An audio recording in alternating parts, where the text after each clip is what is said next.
സംഭവം അടിപൊളി ടേസ്റ്റ് ആട്ടാ അല്ലേ ചേട്ടാ? ഹായ് സിറാജു ഏട്ടാ. മഞ്ഞപ്പിത്ത ആരും നിസ്സാരമായി കാണണ്ട. ആദ്യം തന്നെ ഇപ്പോൾ പറയാനുള്ള അതാണ്. ഞാനിതാ എൻ്റെ ലാസ്റ്റ് ട്രീറ്റ്മെൻറ്റാണ്. അവസാന പച്ചമരുന്ന് കുടിക്കാൻ വേണ്ടി വന്നതാണ്. എല്ലാവർക്കും അറിയാമല്ലോ, എനിക്ക് ഓവറായിരുന്നു, നല്ല ഓവറായിരുന്നു.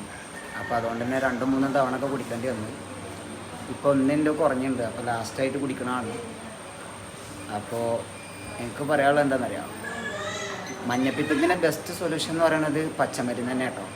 കാരണം എനിക്ക് ലിവറിനൊക്കെ ബാധിച്ച് ഭയങ്കര പ്രശ്നമായിരുന്നു. ഇപ്പം എൻ്റെ ഒരു നല്ല കുറഞ്ഞിട്ടുണ്ട്. അപ്പോൾ പച്ചമരുന്ന് അതിന് നല്ല മരുന്നാണ്. അപ്പോൾ എല്ലാവരും, ഞാൻ കാണിക്കുന്നത് വളാഞ്ചേരി കാവുമ്പറത്തുള്ള അമല ക്ലിനിക്കാണ്.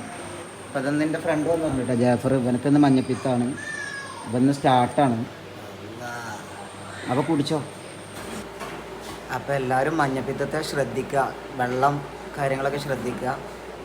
പിന്നെ എന്താണെന്ന് വെച്ചാൽ മഞ്ഞപ്പിത്തം പിടിച്ചു കഴിഞ്ഞാൽ ഞാൻ റെക്കമെൻഡ് ചെയ്യണ ഏറ്റവും ബെറ്റർ പച്ചമരുന്നാട്ടാണ്. കാരണം ഇതിനോളം നല്ലൊരു മരുന്ന് ഇപ്പോൾ മഞ്ഞപ്പിത്തത്തിന് ഇല്ല എന്നുള്ളതാണ്. അപ്പോൾ ഞാൻ കാണിക്കുന്നത് വളാഞ്ചേരി കാവുമ്പുറം അമല ക്ലിനിക്കാണ്. പിന്നെ മഞ്ഞപ്പിത്തം ബാധിച്ച വേഗം പച്ചമരുന്ന് കുടിക്കുക. പച്ചമരുന്ന് കുടിച്ചാൽ തന്നെ നമ്മുടെ ക്ഷീണത്തിനൊക്കെ ഒരുപാട് മാറ്റം കാണിക്കും. ഇത് ഞാൻ വെറുതെ പറയണല്ലോ, എൻ്റെ അനുഭവത്തിൽ നിന്ന് പറയണ കേട്ടോ. കാരണം എനിക്ക് നല്ല ഓവറായിരുന്നു. അപ്പോൾ ഞാൻ ലാസ്റ്റ് പച്ചമരുന്ന് കുടിക്കാൻ വേണ്ടിയിട്ട് വന്നതാണ് അമല ക്ലിനിക്കിൽ. അപ്പോൾ ഞാൻ റെക്കമെൻഡ് ചെയ്യുന്നത് എന്തായാലും മഞ്ഞപ്പിത്തം ബാധിച്ച ആരാണെങ്കിലും വേഗം വന്ന് പച്ചമരുന്ന് കുടിക്കുക എന്നുള്ളതാണ്. അപ്പോൾ ഇവരെ കോൺടാക്റ്റ് നമ്പർ ഞാൻ വീഡിയോയിലുണ്ട്. അപ്പോൾ അങ്ങനെ എന്തെങ്കിലും ഉണ്ടെങ്കിൽ നിങ്ങൾ എന്ത് ചെയ്യുക, ഇവരെ കോൺടാക്റ്റ് ചെയ്യുക. ഓക്കെ.